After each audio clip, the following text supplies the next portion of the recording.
Okay. రేపు KKR RCB. First things first, pitch గురించి మాట్లాడుకుందాం మనం. Pitch okay. ఒకసారి పిచ్ ఓపెన్ చేస్తాను. ఈడెన్ గార్డెన్స్ ఇప్పుడు ఎలా ఉంది? ఈడెన్ గార్డెన్స్ పిచ్ చూసుకుంటే చాలా బౌండరీ సైజ్ చాలా చిన్నది అన్న. దానికి బౌండరీస్ తోడు చిన్నది. రెండు టీమ్స్ లో హిట్టర్స్ బాగా ఉన్నారు ఈసారి.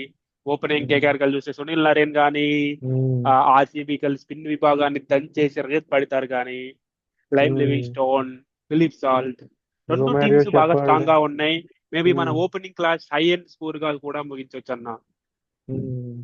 క్రికెట్ ప్రియులకి ఒక గొప్ప మ్యాచ్ ని చూసే అవకాశం రేపు ఓపెనింగ్. రేపైతే కానీ హై ఎలా స్కోరింగ్ ఉండిద్దని మ్యాచ్. అది స్కోరింగ్ మ్యాచ్. కానీ ఇప్పుడు వెదర్ ప్రకారం చూస్తే కోల్కతాలో వర్షం పడే ఛాన్సెస్ ఉంది. అవును. సో వర్షం పడేది కాదు కాబట్టి టాస్ ఇంపార్టెంట్ అనమాట. టాస్ ఓపెనింగ్ ఎవరు ఇంపార్టెంట్. ఓపెనింగ్ టాస్ ఎవరు గెలుస్తారో they should choose bowling.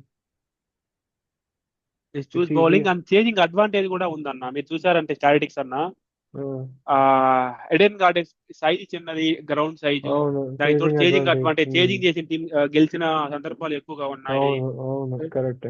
Okay, so um, overall గా స్టేడియం ఏంటంటే రేపు కొంచెం మాయిశ్చర్ తేమగా ఉంటుంది.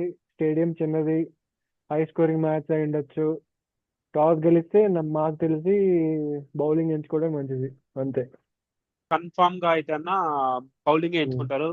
ఆ, ఇక్కడ ఇంకొక ఫ్యాక్టర్ ఏంటంటే ఇండియాలో జరిగే మ్యాచ్లు మాక్సిమం చూస్తే ఉమ్, టాస్ విన్ అయ్యామా మ్యాచ్ గెలిచామా సందర్భాలు ఎక్కువ ఉన్నాయండి. లాస్ట్ 2 సీజన్ అచ్చా. చూస్తారన్న, ఓకే, టాస్ విన్ అయ్యామా మ్యాచ్ విన్ అయ్యామా ఇలాగా ఓకే, మారిపోయింది ఈ ఓకే. ఐపీఎల్ కొన్ని సంవత్సరాల నుంచి. అచ్చా, అంటే టాస్ గెలిచినప్పుడు బ్యాటింగ్ తీసుకుంటారు అంటున్నారు, అంతే అంతేనా? టాస్ గెలిచినప్పుడు బ్యాటింగ్, నైట్ మ్యాచ్ అయితే, నైట్ ఈవినింగ్ మ్యాచ్. మ్యాచ్ అయితే కొంచెం ఈక్వల్ గా ఉంటుంది. 3:30 to 7:30 మ్యాచ్ అచ్చా. అయితే బోత్ టీమ్ కు ఉండిద్ది. కానీ నైట్ మ్యాచ్ అయితే కన్ఫామ్ గా ఇక్కడ కొన్ని కొన్ని ప్రాంతాల్లో చూస్తే, లైక్ ఉమ్, రాజస్థాన్ లో జరిగే మ్యాచ్ కానీ, వెస్ట్ బెంగాల్ ఇక్కడ ఉమ్, ఆ ఖచ్చితంగా నైట్ ఇది డ్యూ ఉండే పర్సంటేజ్ ఎక్కువగా ఉందన్న బెంగళూరు కానీ ఇక్కడ కానీ. సో అలాంటి ఉమ్. పరిస్థితుల్లో ఏంటంటే చేజింగ్ టీంకి ఎక్కువ అడ్వాంటేజ్ ఉంది నైట్ మ్యాచెస్. అవును, అది సో కరెక్ట్. టాస్ గెలిచామా, బౌలింగ్ ఎంచుకున్నామా, మ్యాచ్ గెలిచామా ఇలా ఉండింది. అది రేపైతే కరెక్ట్ గా అది. కానీ మనం ఒకటి గుర్తుపెట్టుకోవాలి. కొత్త కెప్టెన్, బేసికలీ కేకేఆర్ కి కొత్త కెప్టెన్ వచ్చాడు, రహానే. రెండు టీం కి కొత్త కెప్టెన్ ఇది గుర్తుపెట్టుకోవాలి. రహానే కొంత అచ్చా. ఎక్స్పీరియన్స్ ఉంది, ఐపీఎల్ లో ఉమ్, చేసిన ఎక్స్పీరియన్స్ కూడా ఉందన్న. కాకపోతే ఉమ్, ఆర్సీబీ కొన్న కెప్టెన్ ఐపీఎల్ లో కెప్టెన్సీ చేయడం ఇదే ఫస్ట్ సారి. ఇంకొకటి ఏంటంటే ఉమ్. రహానేకు ఎక్స్పీరియన్స్ ఉందన్న, దాని ప్రాబ్లం లేదు. ఇదే ఫ్రాంచైజీకి ఆడాడు, సిఎస్కే ఆడాడు, ఇలా ఎక్స్పీరియన్స్ అవును. ఉంది. ఉమ్, కానీ రజత్ పడితాడు చూస్తే కొత్త ఉమ్, కెప్టెన్సీ పక్కన పెడితే తను ఉమ్, లీడ్ చేసే టీం ఒక ఫ్రాంచైజీ, తనకున్న కొంచెం ప్రెషర్ బాధ్యతలు ఎక్కువ ఎక్కువ ఉంటుంది. ఉన్నాయని చెప్పొచ్చు. ప్రజలు ఎక్కువ, ప్రెషర్ అయితే ఎక్కువ ఫ్రాంచైజీ ఉంటుంది. ఫ్యాన్ బేస్ చూస్తే ప్రెజరేజ్ ఎక్కువ ఉంటుంది. నాకు కానీ కొత్త కెప్టెన్ సో నువ్వేమంటావంటే ఒకవేళ రజత్ పతిదార్ టాస్ గెలిస్తే పక్కాగా బ్యాటింగ్ ఎంచుకుంటాడు అంటున్నావు. బ్యాటింగ్ ఎంచుకోవాలి, బౌలింగ్ ఎంచుకోవాలి చేజింగ్ నార్మల్లీ కి. అంటే రజత్ పతిదార్ ప్రెషర్ లో ఉన్నాడు కాబట్టి బ్యాటింగ్ ఎంచుకొని మంచి స్కోర్ కొట్టి చేసింగ్ కి ఆపుదాం అనుకుంటాడు అనుకుంటున్నాను నేను. అలా కూడా ఉంది. ఎందుకంటే రజత్ పడిదార్ హిస్టారికల్ గా చూస్తే తన ఇండియన్ మ్యాచెస్ అంటే ఇండియన్ ఫస్ట్ క్లాస్ మ్యాచెస్ లో కెప్టెన్సీ చేశారు కదా. తన ఉమ్, యొక్క డెసిషన్ మేకింగ్ అనేది కొంచెం డిఫరెంట్ గా ఉండిద్ది. వై ఉండొచ్చు. Don't we try it with um, opposite way. ఆ, ఎందుకు చేజింగ్ చేయాలి, ఎందుకు ఫస్ట్ బ్యాట్ చేసి గెలవకూడదు, అలా ఉండిద్ది. అక్కడ వేరు ఫస్ట్ క్లాస్ మ్యాచ్, ఇక్కడ వేరు. ఇక్కడ ఒక పెద్ద ఉమ్, ఫ్రాంచైజీని లీడ్ ఉమ్, చేస్తున్నారన్న. అక్కడ ఉమ్, చిన్న స్టేట్ రిప్రజెంటేషన్ కాబట్టి ప్రాబ్లం లేదు. కానీ ఇక్కడ ఒక పెద్ద ఫ్రాంచైజీ ఓకే. కాబట్టి తను తీసుకోబోయే డెసిషన్స్, మేనేజ్మెంట్ తనకి ఇచ్చే సూచనలు ఎలా ఉంటాయి అనేది మనం చెప్పలేము. చూద్దాం రేపు ఏం చేస్తాడో చూద్దాం. నా పరంగా అయితే రజపతి దార్ టాస్ గెలిస్తే బ్యాటింగ్, అజింక్య రహానే టాస్ గెలిస్తే బౌలింగ్ తీసుకుంటాడు. Let's see. Bowling. Okay, overall మంచిదే. ఓకే, నో నెక్స్ట్ ఇప్పుడు టీమ్స్ కి వద్దాం. Kolkata Knight Riders first. Home team new home team, captain, home advantage, new opener, captain. Main key players ఎవరు? ప్రెడిక్షన్, టీమ్ అంత prediction okay. Key players Sunil Narine, key players Sunil Narine, Andre Russell, Russell, Rinku Singh, Rinku Singh. Hitters Varun Chakravarthy very Venkatesh very Iyer. Key. Varun Chakravarthy very key player. Harshit Rana, Venkatesh Iyer. నా ప్రకారం వరుణ్ చక్రవర్తికి again. Iyer అనేది opening గా ఉన్నప్పుడు KKR కొన్ని మంచి విజయాలు. హలో. ఇప్పుడు వినపడుతుంది, internal connection unstable. Okay. Hello. వినపడుతుంది అన్న. ఓకే. వరుణ్ చక్రవర్తి చెప్పుకోదగ్గ బౌలర్, కానీ మిగతా బౌలింగ్ విభాగం చూస్తే నాకు అంతగా అనిపించట్లేదు. ఓకే. ఇండియన్ పేస్ విభాగం అవును, చూడాలి మళ్ళీ బౌలింగ్. కేకేఆర్ ఎలా మేనేజ్ చేసింది, రహానే కెప్టెన్సీ ఎలా లీడ్ చేస్తారు. ఇంకొక విధంగా మనం డిస్కస్ చేసుకోవాల్సింది ఏంటంటే అన్న, ఫస్ట్ క్లాస్ మ్యాచ్ అని చెప్పా కదా, ఎక్కడైతే మన రజత్ పడిదార్ లీడ్ చేసి కప్పు విన్ అయ్యారో అదే దాంట్లో లేదా ఇంకా ఫస్ట్ క్లాస్ లో ఈ జరిగిన వాటిలో రహానే కెప్టెన్సీ చేసి రహానే కెప్టెన్సీ కింద సూర్యకుమార్ యాదవ్, తర్వాత సిఎస్కే ఆల్రౌండర్ శివం దూబే వీళ్ళందరూ ఆడారు. కెప్టెన్సీ పరంగా చూస్తే రహానేకి కొంచెం ఎక్స్పీరియన్స్ ఉంది, కొంచెం డెసిషన్ మేకింగ్ ఉంది బాగా. కానీ బౌలర్స్ విభాగం చూస్తే ఆ కేకేఆర్ కి కొంచెం ఈ టైంలో ఈ ఇయర్ అంతగా చెప్పలేము. లేదు. ఎఫెక్టివ్ బౌలర్స్ అంటే సునీల్ నారాయణ్, వరుణ్ చక్రవర్తి, ఇది చెప్తే హర్షిత్ రాణా చెప్పలేము, తన యంగ్ బ్లడ్ కదా, ఎప్పుడు ఎలా ఉంటారో తెలియదు. తన కోపం ఒక్కోసారి టీం కు ముప్పు అవ్వచ్చు, తన కోపం ఒక్కోసారి టీం కి అడ్వాంటేజ్ అవ్వచ్చు హర్షిత్ రాణాది. Okay, so main effective bowlers అయితే నువ్వు చెప్పినట్టు Varun, Sunil Narine, that's fine. Varun, Sunil Narine, Andre Russell మనం బౌలర్ గా కూడా కన్సిడర్ చేసుకోవచ్చు. 4 overs కోట వేసినా కూడా కొన్నిసార్లు 2-3 వికెట్స్ తీసి 12 runs తగ్గించే ఇస్తారన్న. రస్సెల్ బాగా స్లో మీడియం ఫేస్ కాబట్టి, సో కొన్ని టీమ్స్ హిట్ చేయలేకపోతాయి తన bowling. So let's watch out these players tomorrow. Sunil Narine, Andre Russell, Varun Chakravarthy. ఒకవేళ రింకు సింగ్ మీద చాలా ఎక్స్పెక్టేషన్స్ ఉన్నాయన్న. రింకు సింగ్ లోవర్ ఆర్డర్ లో వస్తాడో అప్పర్ ఆర్డర్ లో వస్తాడో చూడాలి. మిడిల్ ఆర్డర్ లో, లోవర్ ఆర్డర్ లో Rinku Singh, Andre Russell lower order అన్న. 5, 6, 7 ఈ మూడిట్లో వీళ్ళిద్దరు ఆడొచ్చు. నెక్స్ట్ ఆర్సీబీ ఆర్సీబీ వస్తే బౌలింగ్ డిపార్ట్మెంట్ ప్రతి సంవత్సరంతో ఆర్సీబీకి ఎప్పుడు బౌలింగ్ డిపార్ట్మెంట్ కొంచెం వీక్ గా ఉండేది. ఈసారి బౌలింగ్ స్ట్రాంగ్ గా ఉంది, బ్యాటింగ్ స్ట్రాంగ్ గా ఉన్నట్టు కనిపిస్తుంది. కొంచెం బ్యాలెన్స్డ్ టీమ్ గా ఉందన్న. ఎవ్రీ ఇయర్ తో కంపేర్ చేస్తే ఈ ఐపీఎల్ లో ఆర్సీబీ కొంచెం బ్యాలెన్స్డ్ టీమ్ గా ఉంది. స్పిన్నర్స్ అంటే కృణాల్ పాండ్యా ఒక experience spinner. Krunal Pandya performance అయితే పక్కాగా చేయాలి. కృణాల్ పాండ్యా, లియం లివింగ్స్టన్ ఇద్దరు స్పిన్ ఆల్రౌండర్ గా లియం లివింగ్స్టన్ తో కంపేర్ చేస్తే కృణాల్ పాండ్యా ఎక్కువ ఉంటుంది టీం మీద.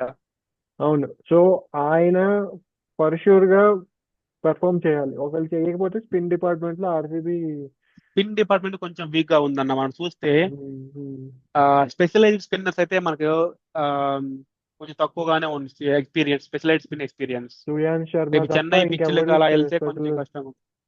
సుయాన్ శర్మ తప్ప ఇంకెవరు స్పెషల్ ఇది లేదు. స్పెషలైజ్డ్ ప్లస్ ఎక్స్పీరియన్స్ లేదు. ఓకే. ఎనీవేస్ హిట్టర్స్ ఉన్నారు, పెద్ద పెద్ద hitters. Liam Livingstone, Shepherd, David, Virat Kohli, Rajat Patidar. రేపు 6 లో వర్షం, ఈ టీం చూస్తే నాకు 6 లో వర్షం అనిపిస్తుంది అన్న. లైమ్ లివింగ్స్టన్ కొట్టే 6 స్టేడియం అవతలకి వెళ్తుంది. ఫిలిప్స్ హార్ట్ కరెక్ట్, అర్థమవుతుంది. రెండు వైపులా అలాగే ఉన్నారు. జకోబ్ బెథెల్ అని కొత్త కుర్రాడు అన్న, ఇంగ్లాండ్. తను 6 కొట్టే విధానం కూడా బాగా ఉంది. మేబీ ఇంగ్లాండ్ వాళ్ళే ఎక్కువ 6 ఇంగ్లాండ్, వెస్ట్ ఇండీస్ 6 కొట్టదు. కానీ జకోబ్ బెథెల్ ఈ మధ్య బాగా ఫామ్ లో ఉన్నారు.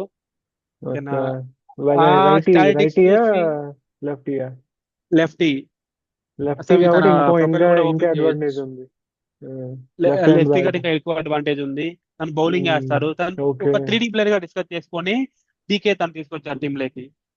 ఎందుకంటే తను ఐపీఎల్ తన పర్ఫార్మెన్స్ అన్ని బాగున్నాయి.